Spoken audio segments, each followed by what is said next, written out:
Bila manusia sudah mencapai umur 40 tahun, belum juga memperbaiki diri dan masih dibenci banyak orang, habislah dia seumur hidupnya. Halo semuanya, selamat datang di channel Gen Z Plus. Kali ini Mimin akan membahas buku The Ancient Chinese Wisdom karya Andrew Wong. Namun sebelum kita mulai, buat kalian yang mau support channel ini agar terus berkarya, caranya mudah banget. Kalian cukup subscribe dan nyalakan loncengnya. Dukungan kalian membantu banget supaya kita bisa rutin posting dan bersama-sama belajar dari channel ini. Buku ini membahas bagaimana orang Tiongkok terdahulu menjalani hidup dan prinsip yang mereka terapkan. Nah sobat, kamu tahu nggak sih bagaimana orang Tiongkok mencapai kehebatan mereka mengalahkan Amerika? Pemerintah Tiongkok mampu mencapai keberhasilan melalui konsep filosof kuno, yaitu Yin Yang. Hitam dan putih harus seimbang, begitu juga kehidupan harus memiliki keseimbangan. Pepatah Tiongkok berkata, lebih sulit melukis tulang macan daripada wajah dan kulitnya. Mudah mengenal muka orang, sulit mengenal hatinya. Layaknya perjalanan kuda yang jauh, baru tahu stamina kudanya, setelah lama bergaul, baru ketahuan hati orangnya. Nah, Gen Z sudah merangkum menjadi 7 hal penting yang diambil dari buku ini. Yang pertama, Yin Yang. Yin Yang adalah filosofi Tionghoa yang sudah ada 5.000 tahun lalu. Bagai dua sisi terang pada siang hari dan sisi gelap pada malam hari. Yang artinya berwarna putih, sedangkan Yin artinya berwarna hitam. Berikut ini adalah penjelasan diagramnya. Kalau kita lihat sekilas, gambar yin yang ini mirip seperti ikan, bukan? Nah, diagram ini mendeskripsikan bahwa ikan hitam bermata putih dan ikan putih bermata hitam. Menjelaskan bahwa bidang putih sekalipun selalu memiliki titik hitam dan bidang hitam selalu memiliki titik putih. Ini berarti di dunia tidak ada yang 100% benar dan 100% salah. Semua relatif, tidak ada yang mutlak, kecuali matahari yang tidak terkena hukum yin yang, karena hanya memiliki sisi terang tanpa sisi gelap. Namun walaupun terang, matahari juga memiliki titik hitam. Hukum yin yang bisa diterapkan ke dalam ilmu sosial, yaitu kalau suatu negara mau kuat dan sejahtera, industri pertanian atau yin dan industri manufaktur atau yang harus berkembang sejajar. Contoh lainnya, misalnya desa atau yin dan kota atau yang harus diperhatikan dan dibangun secara bersamaan. Infrastruktur dan bangunan desa perlu dikembangkan terus untuk mencegah orang desa berpindah ke kota. Seperti yang dilakukan pemerintah Tiongkok dan berhasil membuat keluarga petani di sana menjadi kaya raya. Dan pemerintah mendapat devisa yang signifikan dari pertanian negaranya.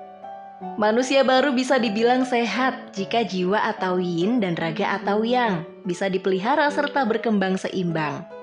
Contoh lain, baik atau yin dan jahat atau yang akan selalu berdampingan dan tak terpisahkan. Selama manusia memiliki nafsu keinginan, perbuatan jahat tidak bisa dihapus sama sekali dari atas bumi ini. Ada kejujuran, pasti ada kemunafikan. Ada keberhasilan, pasti ada kegagalan. Yang kedua, ketidakkekalan. Tubuh manusia tidak kekal, setelah mati akan berbau bangkai di liang kubur. Namun nama baik dan jasa manusia kekal serta harum dikenang sepanjang masa. Kita tahu dunia ini fana. Harta yang Anda miliki akan Anda tinggalkan ketika Anda mati. Jadi bijaklah menyikapi dunia fana ini sobat. Yang ketiga, manfaatkan waktu sebaik mungkin. Kongzi berdiri di tepi sungai melihat air sungai mengalir terus tanpa henti. Lalu ia menghela napas panjang dan berkata, waktu menghilang pergi setiap hari tanpa henti. Seperti air sungai mengalir siang dan malam, tak akan kembali lagi. Air mengalir siang hingga malam tak akan kembali. Begitu juga waktu yang sudah berlalu tak akan terulang kembali. Pepatah lain mengatakan, sejengkal waktu bernilai seperti sepotong emas. Namun sepotong emas tidak akan bisa membeli sejengkal waktu. Sejak masa kanak-kanak berkembang menjadi remaja hingga usia lanjut, waktu berjalan terus tanpa mau menunggu kita. Orang yang sudah masuk ke usia tua baru sadar bahwa dia tak mungkin mengembalikan waktu menjadi anak muda lagi. Yang keempat, belajar tak mengenal batasan. Tujuan belajar adalah untuk menambah pengetahuan agar mampu mengembangkan diri ke tingkat yang lebih tinggi dan kelak menjadi orang yang berguna di masyarakat dan dunia.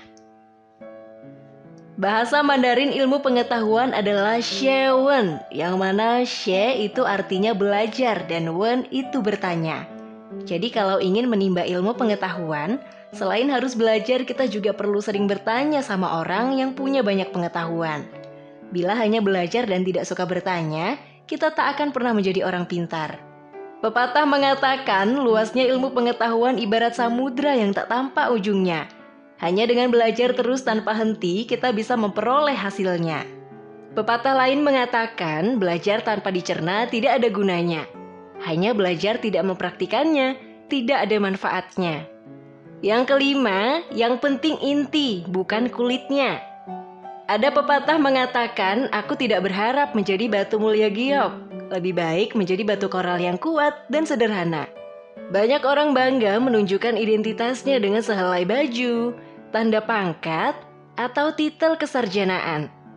Namun baju tanda pangkat atau titel kesarjanaan tidak mencerminkan mutu seseorang.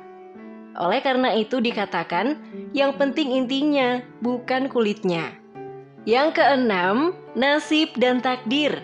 Dalam ajaran Buddhisme menganggap nasib seseorang bisa diubah dengan upaya keras dari orang itu untuk memperbaiki diri. Kalau berjalan di koridor yang benar dan ulet serta bekerja keras, dia pasti mampu mengubah nasib menjadi baik atau lebih baik lagi. Berdasarkan Buddha Dharma, takdir memiliki keterkaitan dengan hukum sebab akibat. Dan yang terakhir, menghukum dengan budi pekerti. Dari zaman dulu sampai sekarang, hukuman tidak pernah membuat orang jera. Penjara selalu dipenuhi orang yang terhukum. Namun, berdasarkan fakta sejarah, hukuman tidak mampu melenyapkan kejahatan. Mungkin melalui pendidikan budi pekerti yang menyatakan bahwa melanggar hukum bisa dikurangi secara berkesinambungan dan membuahkan hasil nyata. Contohnya, perilaku membuang sampah sembarangan. Sudah diajarkan sejak sekolah dasar. Kalau orang tua membuang sampah sembarangan, akan ditegur oleh anaknya. Dengan begitu, orang tua pun merasa malu bila tidak membuang sampah pada tempatnya. Ini pendidikan yang sangat efektif untuk membuat orang merasa malu kalau melanggar hukum. Kongzi berkata, bila satu negara dikelola berdasarkan hukum, hukuman bisa mencegah rakyat melanggar hukum. Oleh karena itu, rakyat hanya takut melanggar hukum atau berusaha menghindar dari jeratan hukuman. Namun, di dalam hati rakyat belum menyadari bahwa melanggar hukum adalah perbuatan dosa yang memalukan. Bila diberi pelajaran budi pekerti dan kebajikan sejak sekolah dasar, rakyat baru menyadari bahwa melanggar hukum adalah dosa memalukan. Kongzi menjelaskan welas asih kepada muridnya sebagai berikut. Murid-muridku, bila sedang berada di rumah, cintai dan berbaktilah kepada orang tuamu. Saat sedang berada di luar rumah, hormatilah orang yang berusia lebih tua darimu. Bersikaplah sopan kepada orang dan pastikan ucapanmu bisa dipercaya. Cintailah sesama manusia dan bergaullah dengan orang-orang yang memiliki kebajikan. Well, Sobat Gen, silakan komen di kolom komentar pelajaran apa yang kalian dapat ketika membaca buku ini. Selain itu, komen juga ya, mau buku apa lagi yang harus Mimin review. Gen Z Plus undur diri, jangan lupa subscribe, like, komen, dan share sebanyak-banyaknya video ini, dan support terus channel ini agar terus berkembang. Sampai jumpa!